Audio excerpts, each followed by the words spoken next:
ഫ്രാൻസിലെ അതിവേഗ റെയിൽവേ ശൃംഖലയ്ക്ക് നേരെ ആക്രമണം. പലയിടത്തും റെയിൽവേ സംവിധാനങ്ങൾ നശിപ്പിക്കപ്പെട്ടു. ഗതാഗത സംവിധാനങ്ങൾക്ക് നേരെ തീവെപ്പ് ഉൾപ്പെടെയുള്ള ഗുരുതര സുരക്ഷാ ഭീഷണിയാണ് റിപ്പോർട്ട് ചെയ്യപ്പെട്ടിരിക്കുന്നത്.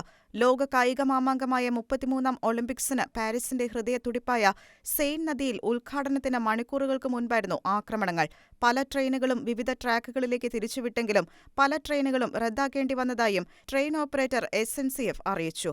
അതേസമയം പാരീസ് ഒളിമ്പിക്സിന് മുൻപ് 15 ഇസ്രായേലി അത്ലറ്റുകൾക്ക് വധഭീഷണികൾ ഉണ്ടായതിനെ തുടർന്ന് 24 മണിക്കൂർ പോലീസ് സുരക്ഷ ഏർപ്പെടുത്തിയിരുന്നു.